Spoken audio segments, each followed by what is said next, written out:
இன்னைக்கு 29ஆம் தேதி 29, 30ஆம் தேதி 2 டேட் உடைய கரண்ட் அஃபேர்ஸ் மட்டும் பார்த்துடலாம். இது தினமணி பேப்பரில் வந்த கரண்ட் அஃபேர்ஸ் மட்டும்தான். அதை மட்டும் ஃபாலோ பண்ணி பார்த்துக்கலாம். இது படித்தாவே நமக்கு போதும். டிஎன்பிஎஸ்சியில் கரண்ட் அஃபேர்ஸ்க்கு இது படித்தாவே அதிகம்தான். ஆனால் இப்போ அதிகமாக கரண்ட் அஃபேர்ஸை ஃபோக்கஸ் பண்ணுறதில்ல. அதனால் இது படித்தாவே போதும். அதனால தான் இது பேஸ் பண்ணி நான் சொல்லிகிட்டு இருக்கேன். ஓகேவா? அடுத்து ஃபஸ்ட்டு கரண்ட் அஃபேர்ஸ் 29ஆம் தேதி ஒன்றில் ஃபஸ்ட்டு கரண்ட் அஃபேர்ஸு இந்த புயல் தான். புயல் இப்போ இந்த சமீபமாக உருவான புயல் பேர் என்னதுன்னா டிட்வா புயல். அது அது காரணமாக புயலில் இலங்கையில் தான் அதோடைய தாழ்வு மையத்தை உருவாகுச்சு. அதனால் இலங்கைக்கு பெரிய பாதிப்பு ஏற்பட்டுச்சு. பெரிய பாதிப்புனால இதனால் விமான சேவையை தடைப்பட்டாங்க. அதனால் இவங்களுக்கு உதவி செய்கிறதுக்காக இந்தியா வந்து ஒரு ஆப்ரேஷன் போட்டாங்க.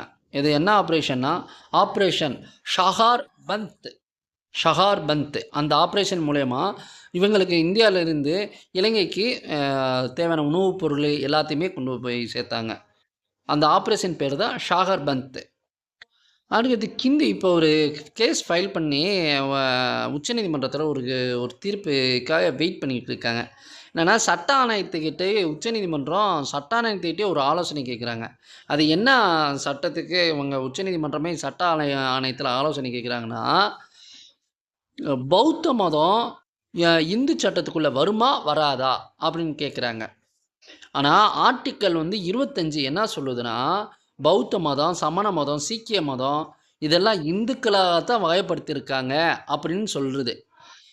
அதை பேஸ் பண்ணி தான் இவங்களுக்கு ஹிந்து திருமண சட்டம் 1955, ஹிந்து வாரிசு உரிமை சட்டம் 1956, இந்து சிறார் பாதுகாவலர் சட்டம் 56, இந்து தத்தெடுப்பு பராமரிப்பு சட்டம் 1956 இந்த சட்டம் எல்லாமேவும் பௌத்தத்துக்கும் பொருந்தும் அப்படின்னு ஆர்டிக்கல் 25 பேஸ் பண்ணி தீர்ப்பு சொன்னாங்க. இப்போ பௌத்த மதத்தில் இருக்கவங்க தான் இந்த இதை எதிர்க்கிறாங்க. இது எப்படி எங்களுக்கு பொருந்தும், இது எங்களுக்கு தனி சட்டம் வேணும் அப்படின்னு பொருந்தும். அதுதான் ஒரு சட்ட ஆலோசனைகிட்ட ஒரு ஆலோசனை கேட்டுருக்காங்க. இது ஒரு சின்ன தகவல் தான். இது ஜென்ரல் நாலேஜ் மாதிரி. என்னென்னா ஸ்டாண்டர்ட் புக்கில் இருந்த மாதிரி பாலிட்டி படிக்கிற மாதிரி இது. ஆர்டிக்கல் 25 என்னன்னு பார்த்துட்டோம். அதுக்காக தான் இது எடுத்தது. பௌத்த மதம், சமண மதம், சீக்கிய மதத்தும் ஹிந்து மதம் இதை வகைப்படுத்தும் போது அது வந்து எதுக்குள்ளே வகைப்படுத்துகிறாங்கன்னா ஹிந்துக்குள்ளே வகைப்படுத்துகிறாங்க. பௌத்தம், சமணம், சீக்கிய மதத்தை. அடுத்து இதுதான் இந்த 2 கரண்ட் அஃபேர்ஸ் தான். 30ஆம் தேதி கரண்ட் அஃபேர்ஸு 30/11 கரண்ட் அஃபேர்ஸில் என்னென்னா இசிஐ நெட் அப்படின்ற ஒரு செயலி இருக்குது. இந்த செயலி யார் உருவாக்குனதுன்னா இந்திய தேர்தல் ஆணையம் உருவாக்குச்சு. ஏன் அப்படி உருவாக்குச்சு அப்படின்னா, இந்திய தேர்தல் ஆணையம் பல செயலி வச்சுருக்கு. கிட்டத்தட்ட 40 செயலி வச்சுருக்கு. அது ஒரு எக்ஸாம்பிள் என்னென்னா வாக்காளர் உதவி மைய செயலி. இது என்னென்னா அந்த விரிவாக்கம் கேட்பாங்க. அதுக்காக தான் அங்கே எழுதினேன். விகச்ஏ வாக்காளர் உதவி மையம்.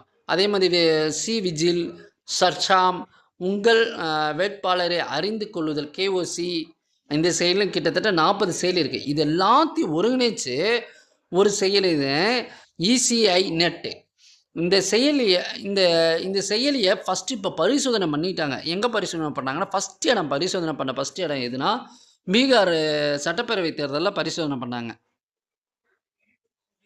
அடுத்தது ஒரு இது மாதிரி ஜிகேல தலைமை தேர்தல் ஆணையர் பேர் என்னதுன்னா ஞானேஷ்குமார். அடுத்தது மேற்கு மாவட்டத்தில் வெஸ்ட் பெங்கால் இருக்கக்கூடிய ஆளுநர் மாளிகையின் பெயர் என்னன்னா ராஜ்பவன் தான் எல்லா இடத்துலையும் இருந்தது. ஆனால் அது இப்போ என்ன மாற்றிருக்காங்கன்னா மக்கள் மாளிகை அப்படின்னு ஆளுநர் பெயர் மாற்றிட்டார். இது ரொம்ப முக்கியம். தேங்க்யூ.